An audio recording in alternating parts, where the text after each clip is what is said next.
right. Wing it. Hottie patati. He thinks he's big time. All right. Are you ready? I guess so. Yeah. Are we rolling? Right Sorry. as I was about to say I was waiting something. for like I was.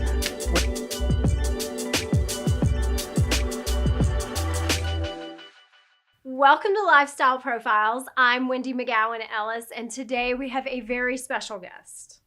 My husband and co-founder of Lifestyle Frisco, the Scott Ellis, also known as Scott. Scott, welcome. Thank you for very coming much for today. having me on. Yay! Yes, it's time. Finally, you're here. We've been talking about this for a while, so I know. glad to make an appearance. I know. All right. Well, why don't you tell our audience the story of how Lifestyle Frisco got started? So I don't remember what year it was, but it was probably around 2003, 2004. Oh, back then. Going okay, all yes. the way back. Yes, going in the way back. When you were a part of a local magazine down in Dallas called Red, and I was doing photography for that magazine, and that's more or less how we met and got to know each other a little bit. And over time, that eventually went away. And in 2007, you and I started dating. And sometime shortly after that, we actually started yet a different local site, kind of in Uptown, called City Crush. And that was sort of the first experience with digital local. But we didn't know entirely what we were biting off at that time. It was a great experience, but I think after about 2 years or so, we decided to fold that. And when we moved to Frisco, still had that bug. Still wanted to do something in local media. We hadn't nailed it yet. Yeah, it's still kind of itched, needed to scratch that itch. So when we were getting married and moving back up to Frisco, we saw that there was still an opportunity in Frisco, particularly in digital. Nobody was really doing original digital lifestyle content for Frisco, Texas. So we decided to bite this off one more time, but I think this time we knew what we were getting ourselves into. So we came into it with a long-term plan, and we knew that it was going to start with creating content, and it was just the two of us.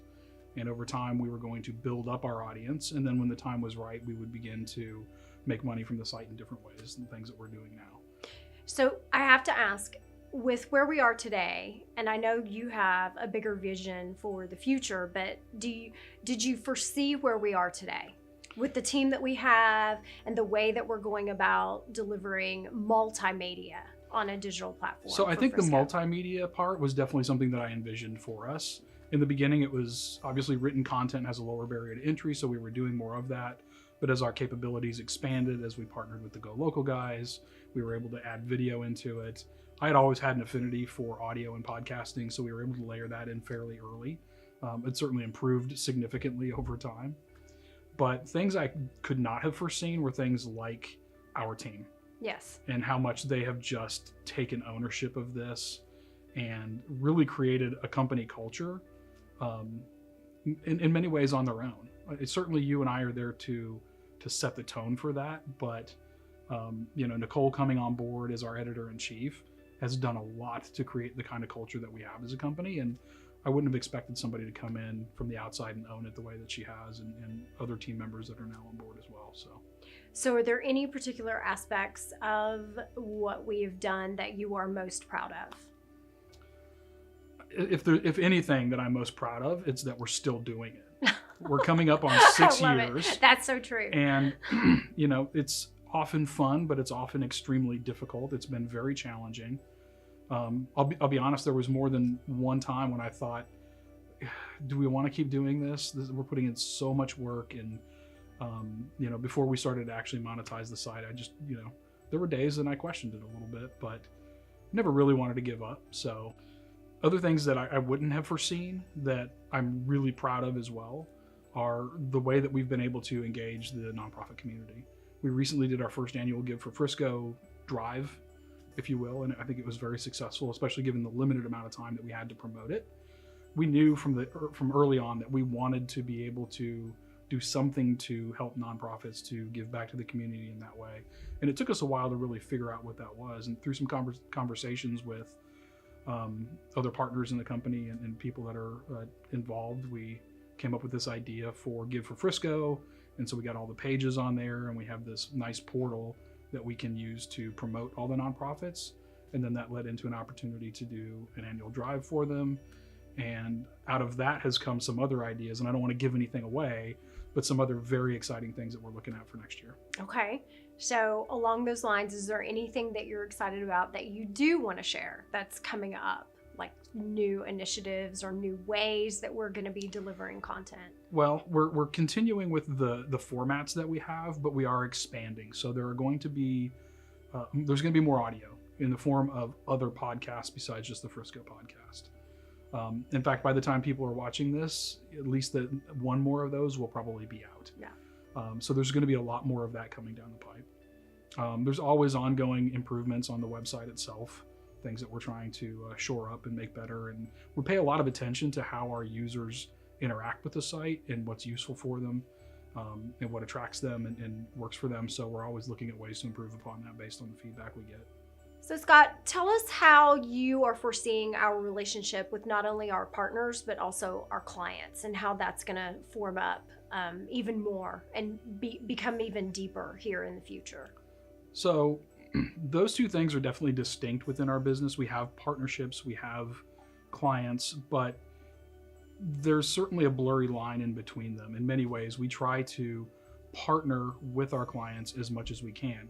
So while they may be paying us to do certain things for them, to produce content, to promote them in different ways, we also look for opportunities to work with them and cross-promote each other and try to get the word out about them in the community as much as possible. In the sense of pure partnerships, I think one of the things that has maybe sunk in through osmosis, because we've worked so closely with Mayor Cheney and others over the years, that the idea of partnerships, that public-private partnership, in our case, it's a business-to-business partnership, but really helping our business to evolve and grow through partnerships has been a very effective way for us to do that. So we have to find a balance between those, because we are a for-profit business. We have to pay people. It can't always just be in trade, but there are certainly situations where that makes a lot of sense. And we've got some great partnerships. We've been working with NBCF in different ways for a long time. We're here in their studio. We're here in their studio right now. Yep. And we've got another partnership coming up near term. I don't want to give it away just yet, but I know we have it's very exciting news. And it's really in the vein of that public partnership type of mentality that the city of Frisco has. So we're excited about that. And then of course we're going to continue to support the arts and everything that Tammy's doing, and all of our clients. I love, one of the things that really got me excited about doing this in the beginning, and I think has helped me carry through to continue doing it even when I was feeling tired of doing it sometimes, was creating a voice and a portal for small and local businesses. It's very difficult for many of them to really get the word out about what they're doing. And tell a comprehensive story around that. And not tell a just story around that. an ad or a one-pager, etc. Yeah, I mean, when you're a business owner, as you know, as I know, as all of our clients know, you're wearing so many different hats. You've got so many things you've got to manage. It's very, very challenging then to find time to create content and market your business. And some of them do it very well. Some of them really struggle because it's a very ad hoc process for them. They haven't had a chance to learn how to be strategic about it and tell that big story over time. They're just kind of throwing stuff out there whenever they get a minute. And it's probably better than doing nothing, but it's not as effective as it could be. And all right, well, Mr. Scott, is there anything else you would like to add about your story relationship with Lifestyle Frisco here? Just that we love being in Frisco. We love being a part of the community. We're going to keep doing what we're doing. We've got a lot of plans, for the next couple of years. We have an amazing team. When people say to us, "You guys are everywhere right now," we hear that all the time. I love hearing that. I do too, because it's not just you and me the way it was in the beginning, having to be everywhere all the time. Yeah. Our team members are getting out there and they're representing and they're wearing their t-shirts, and it makes me really proud to know that all that stuff is going on. And it doesn't have to be just you and I taking on every little bit of that all the time. So very proud of our team.